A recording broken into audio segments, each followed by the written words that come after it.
Narcissism and mental health with parents. That's our topic today. Every parent believes that their child is the best and the brightest, particularly in the earliest days of their parenthood journey. However, the process of nurturing of this new life should not grow into a narcissistic attachment that impacts the child's later emotional development. Some parents are driven to control their children and wield their power in the family hierarchy, often using their children in a variety of ways to maintain the narcissistic sense of self and inflated ego. Today, we delve into what is narcissism and how this behavior impacts mental health and families. That intro courtesy of Psychology Today, but we unpack it with MEDINA HARVERYE, who's Chief Executive Officer of Dandelion Breeze and founder of the Bold Women Program. MEDINA, it's been a minute. Thank you so much for joining us. How are you on this Wednesday? I'm very well, thank you. Asanda, how are you? I'm good. Thank you. Thank you so much for making time for us.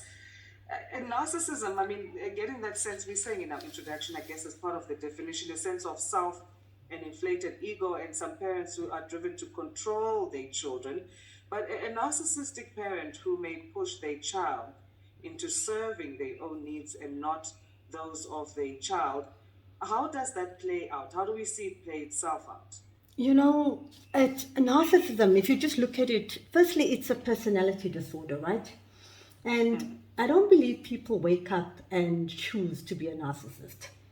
It is something that is generational. It is our childhood. As a parent, I think to be a narcissist, there's a sense of hollowness somewhere. So that's why there's this sense of entitlement, and you're always wanting the attention and to control. So as we're raising our children, I don't think some of us even realize that we have these traits and this behavior. And the impact on the kids is absolutely detrimental because it's the earlier years in your child and it forms their character. So I think the first thing that one needs to do is identify. And sometimes it's difficult to actually even identify because you have these personality traits and you don't even realize, that you're actually doing it because it just seems to be a way of life. So let's look at some of the dangerous behaviors then that narcissistic parents can practice and just how this can manifest in practical ways that it plays out. The first example I want to bring forward is how they could manipulate a child's self and a child's development. So that manipulation, I believe that it affects the child and the choices that they make in life because it gives you a sense, a lack of self-worth. You don't truly know who you are because you've been raised by this parent who feels so entitled. But the parent, like I said, is not even aware of what they're doing. Yeah. And the child now carries forth. So it's generational. You pick it up, and then the choices that you make in life are so poor. Like, for instance, even the partners or the company that you keep, it's manipulating. So you would look for what the parent sort of transferred to you in the partner that you choose. So you'll probably become very sort of, where you give into everything and you allow yourself to be manipulated. Or the other side of it is you become the manipulator. It can take either way. You either become the subservient or you become the manipulator.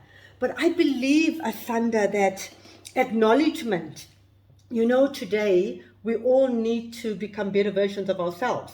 So if you look at the traits and you come from that background, or you did have a parent that is a narcissist, you need to be in control of you, especially when you become the young adult. And we only can do better when we know better. So we have to acknowledge. And if we feel that we are in relationships where we are being manipulated and where there is control and where we're not happy at all because of all this transferred behavior, we have to make change. And I guess that will speak to the part of healing and dealing with and what steps we can take there. But let's come back then to some of the examples in this behavior. Obviously, I think, or not, maybe not so obvious to some of us who don't have boundaries, but we've spoken about boundaries, you and I. So to us, maybe it's obvious, but not so much to everyone else. But the boundaries will need to be set. And then what happens when the parent forbids or ignores these boundaries? How does one handle that? Because we also have that thing of respect. Correct. And I mean, especially when you come from smaller communities, like we come from, you will find that we are so subservient and obedient to parent because you were raised where you needed to be seen and not to be heard. And the parent is always right. Now, I'm not taking away respect. Respect always needs to be there. But respect works two ways. Once we become adults, we too need to be respected by our parents. And as parents, we need to respect our children. And there should be freedom of speech, but with respect. And I find that I go back to case studies of my own. When you start or try to put the boundaries in place, firstly, there's a sense of guilt. It's even difficult for you to put the boundary in place because you're so concerned about how your parents are going to take it. And maybe it's going to be seen as disrespect or there's a lack of love. But that again comes from the manipulation and not feeling worthy, yourself or being able to speak out. So I think acknowledgement is a big thing. You have to acknowledge that you are in a space where you've had a parent that suffers or is a narcissist, and you have to choose to want to be different. So you need to speak out, and those boundaries may not be received well in the beginning, but with time and consistency, and when you stand to your truth and you share those boundaries with love because it's for the good of all, you tend to make progress. Now, it's not easy, not at all, but it's stuff that needs to be done, and it's to overcome that fear. And those are topics that we've spoken about before as well, where the fear comes into it. But you've got to overcome that, put the boundaries in place, and stand to your truth. Can parents, narcissistic parents, go as far as alienating other family members as a way of continuing with their narcissistic behavior? Well, I believe they could. I believe it's almost like a virus. And until you acknowledge, and some people will take it to their graves. If you don't want to acknowledge and you don't want to do better, or you don't know how to and you don't seek the help, like I said, it's a personality disorder. So it's almost like a sickness. And, people also that experience this behavior from parents that never seem to get through it also tend to shy away unless you grow consciously as an individual and you want to sow, into the person's life to make the change. But it's a personal decision. Yeah. And the possessiveness and what that can relate to or result in. Can children find that they now distance themselves instead of being alienated by the parent, that they do that to themselves without being aware? I think so. I think this happens often because you don't know how to deal with it.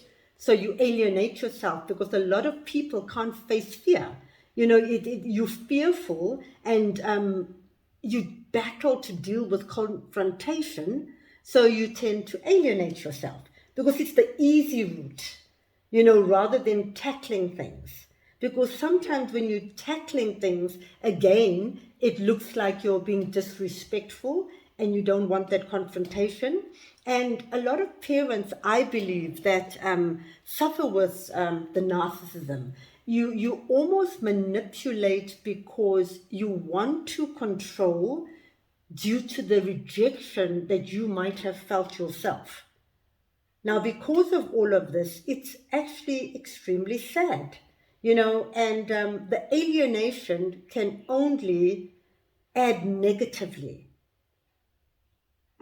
But if you All don't right. know that, you can't do any better. Yeah. Okay, we need to talk about then how do we now start to claim our space, the healing and the dealing part of it. We need to just take a short break. Please do stay with us. MEDINA HARVERYE, Chief Executive Officer of Dandelion Breeze and founder of the Bold Women Program, talking narcissism and mental health with parents. This is SAFM Sound Awake, 5:15 is our time. Asanda Beda on SAFM. We continue our chat on narcissism and parents, and the mental health that will come with that, with MEDINA HARVERYE, founder of the Bold Women Program and Chief Executive Officer of Dandelion Breeze. So how we claim our space as adults now, MEDINA, how do we heal and deal? You mentioned we first need to acknowledge, and then it's time to make changes. Yes, definitely, Asanda. So I think acceptance, also accept where you're at. Accept what is. Accept the fact that you've got no control over anybody but yourself. Because you're an adult now, right? So when it comes to parents, your parents are who they are and they need to accept who they are and you don't have control of that. So that's the first thing I would believe is acceptance. And then as you've mentioned, we need to take responsibility of our own life because we are only in control of self. So how are we going to do that? I believe that the right boundaries need to be set in place, and only you can create your boundaries. What is it that you will accept, and what is it that you won't accept? And then also make sure that there's consistency.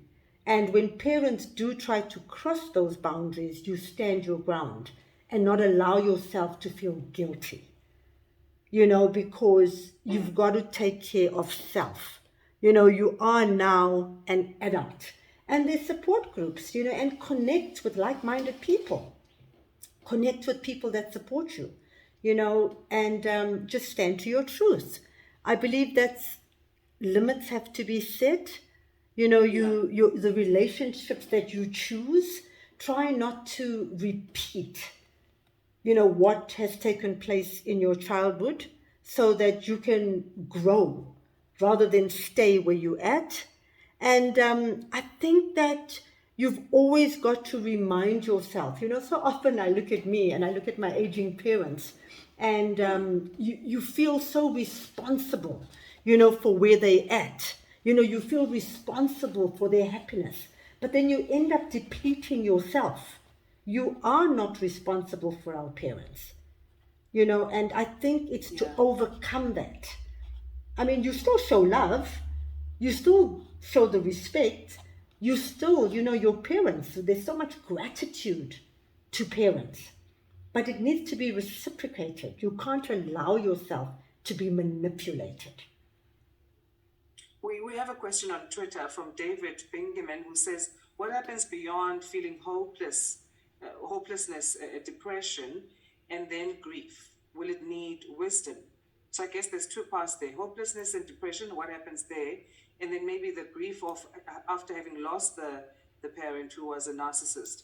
Is wisdom required? That's the question. I think wisdom is definitely required, and there's that longing, your parent is gone and there's so much regret, but that's because the boundaries were not put in place. You didn't share your truth. You allowed yourself to be manipulated, and this is why when you have the opportunity to share your truth, if parents are still alive, you've got to stand your ground. Because yes, there's a lot of grief after, but even when there is grief, you still, can't allow it to affect you. And we're human. So yes, there will be a lot of pain and there will be a lot of despair, but you need to speak out loud. You need to share your truth. You need to have the counseling, and let it out. Don't hold it. Don't take it to your grave, and don't manipulate and repeat, because now you're aware of it. And it's never too late. Yes, they're not there maybe physically to deal with you because there's grief, but you still need to, you live in, so you need to deal with it, and let it out, and let it out with love, and to be kind to yourself, most of all, so that you can enjoy your life. That would be my answer. And yes, definitely, wisdom is needed. And if you're still acquiring the wisdom or you don't have it, there are many that are wise out there that you can connect with and seek the help.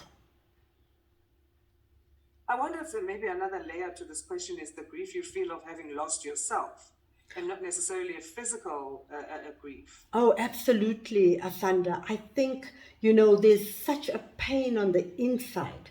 There's disappointment. But with all of that, you've got to feel the pain and then you've got to deal with the pain. Because if you don't deal with it, it's just going to have a spiral effect. And it's ongoing, and again, sometimes it's difficult to deal with things that are painful, but we need to deal with it. And I think you definitely brought something that's real up. It's the grief within yourself for allowing yourself, but then again, you've got to be kind to yourself.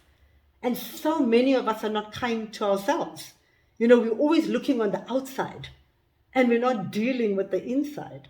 And I think that is of vital importance, to take time for self, to understand your worth, to love yourself. Do you find that female narcissists might differ from male narcissists? Our mother narcissists might be different from our father narcissists, because we are socialized differently as men and women. Yes, I do think so. I think as women, we often use guilt, to manipulate. I even look at different traits of my own life, and there's such fine lines, to the need and the want and the demand. So yes, I do think there's a difference. I think women would probably use guilt to get what they wanted and for these traits to come through. And I think men use power. Because if you look at, women are from Venus, men are from Mars. We are so different. And I'm not saying all men, and I'm not generalizing, but there is a power element to where men are concerned. So yes, I do think there's a difference. Yeah, and does that come with a bit of aggression sometimes? Well, if they're not, I think if you are wooing to everything that they want, the narcissist, I think then there isn't any aggression, because you're giving them what they want and you allowing them to manipulate and you being subservient. But I think when you stand up and when a man doesn't get what he wants, I do believe that's when the aggression can come in. And the power can be enforced. But then again, it's not for all. Everybody's different. Characters are different. I believe that some men, maybe there won't be aggression, but when they really feel that they're losing control, they could almost reverse the role and become subservient just to woo you in again and to make you self-doubt yourself. There's so many different forms of manipulation. And it happens all the time, whether it's in a personal relationship, whether it's in a friendship, whether it's coming from parents. Narcissists are out there. And you find that people that are codependent tend to connect with the narcissist. Because the narcissist wants to keep receiving, and the codependent has a need to give constantly. So you're both fulfilling one another. But it's an unbalanced relationship, and at some point it's going to explode. Because there isn't wholeness. It's two broken people that are coming together. And broken parents have broken children, who in turn have broken children. So the cycles need to be broken. And it starts with acceptance, acknowledgement, boundaries, all the different things that we shared earlier. Yeah. Definitely, the cycle must be broken. We need healthy relationships. Absolutely. The next Bold Women event, Medina, please tell us about that. I'm so excited, Asanda. The next Bold Women is on the 22nd of January. And on our social media platforms, that's where all the information is. On our landing page, www.boldwoman.co.za, where we will be having roundtable discussions, very much like what we're discussing now, where you can come to a space of trust, truth, and just share your truth, you know, where you actually feel comfortable. And we just allow the ladies that are here just to be yourself. So Bold Woman is coming up. And then we have one in Zimbabwe, believe it or not. I mean, it's been amazing with all the social connections. We have been fully booked to be in Zimbabwe on the 29th, I think it is, of January. I don't know, there may still be 1 or 2 seats available, but all that information is also on our social pages. So yes, the Bold Woman is growing from strength to strength. You know, there's a lot of women out there that are looking for spaces where they can just be themselves. And that's exactly what the space does. It allows you to have the conversation that you and I are now having. Okay, so you shared the website, it's Bold Women with an E. Yes. .co.za, and then what are the social media handles? Okay, on Instagram, it's Bold Woman, also with an E, _SA. And on Facebook, just Bold Woman. And that's how it can be reached. All right. Thanks again for joining us, and happy birthday for tomorrow. Oh, thank you, Asanda. Thank you so much. And Happy New Year. And may God's favor reign, you know, and may His light just shine through us all for 2022. So wishing you, the station, and every one of your team members nothing but abundance. Thank you so much, and we receive that and return the wish back to you also. Thank you so much, Asanda. All right, Medina Harverye is Chief Executive Officer of Dandelion Breeze and founder of the Bold Women program, talking to us in our Wellness Corner. 27 minutes past 5. Bring back the Tupperware. Have you recovered?